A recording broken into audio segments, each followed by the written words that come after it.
किसी भी काम को उससे भी अच्छा काम करने की इच्छा पैदा होती है मन के अंदर।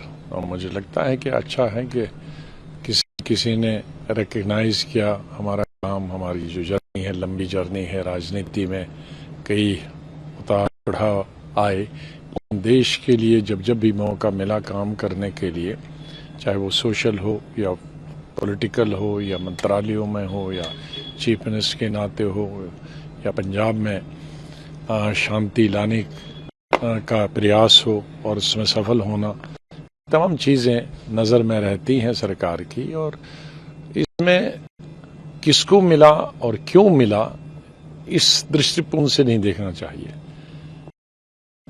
और ये कोई सरकार की तरफ से नहीं होता है, राष्ट्र की तरफ से होता है। अब राष्ट्र की जिम्मेदारी बारी बारी सब लोगों की आती है, लेकिन कुछ लोग हमेशा इसको देखते हैं कि किसने दिया, क्यों दिया, उसको क्यों नहीं दिया, इस हुकूमत ने दिया, उस हुकूमत। तो सरकारें तो देश की होती हैं, चुने हुए प्रतिनिधियों की होती है। तो बहुत अच्छी खुशी है कि रिकग्निशन है। सर, 5 दशक से ज़्यादा आपने वक्त दिया है लोक सेवा में, जनसेवा में, राष्ट्र सेवा में। कश्मीर से कन्याकुमारी तक देश की जनता आपको जानती है।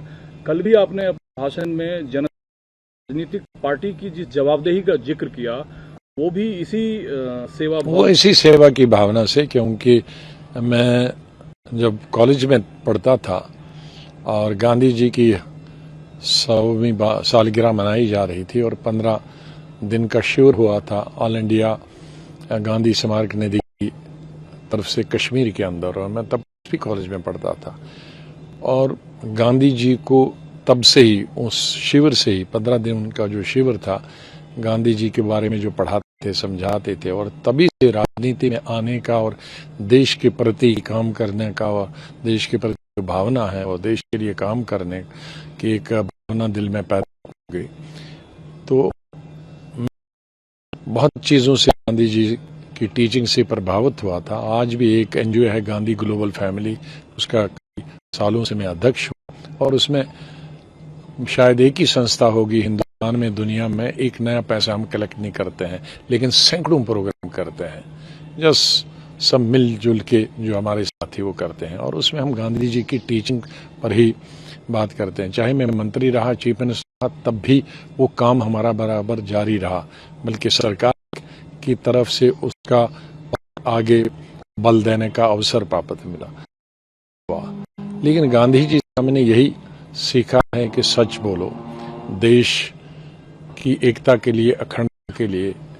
ये जो धर्म की राजनीति है, जातिवाद की राजनीति, उसने अपने जीवन में जातिवाद को खत्म करने के लिए पूरा प्रयास किया, पूरा जीवन दिया, और उन्होंने जीवन भी दिया ये सब धर्म के बीच में सद्भाव बनाने के लिए, प्रेम पैदा करने के लिए, प्यार पैदा करने, इस उज़्म की लेकिन सिद्धांत नहीं गए।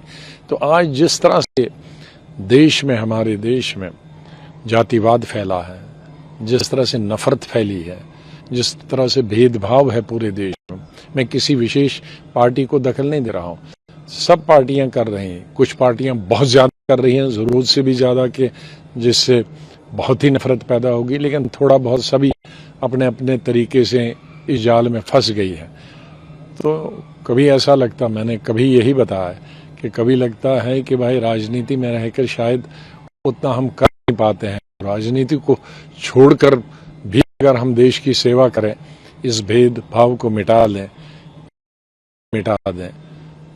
इस जातिवाद को मिटा दें, क्योंकि सबसे बड़ी आज एक तरफ से अगर कोविड है तो कई बीमारियां हैं, लेकिन ये सबसे बड़ी बीमारी है जो इंसान को इंसान से दूर कर रही है।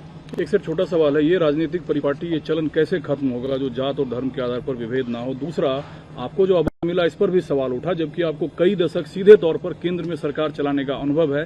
क्या चयन की प्रक्रिया होती है? और आपने बोला ये देश की ओर से दिया जाने वाला सम्मान है। अब बहुत सारे जो टिप्पणी करते हैं, क्योंकि उनके बारे में, किसी के बारे में, कोई हिस्ट्री के बारे में मालूम नहीं, और पार्टी में कितने लोग उनसे पहले काम कर रहे हैं उनके बारे में पता नहीं है। जाहिर है जो 70 साल का आदमी है वो कभी कोई टिप्पणी नहीं करेगा जो जानता होगा हमारे।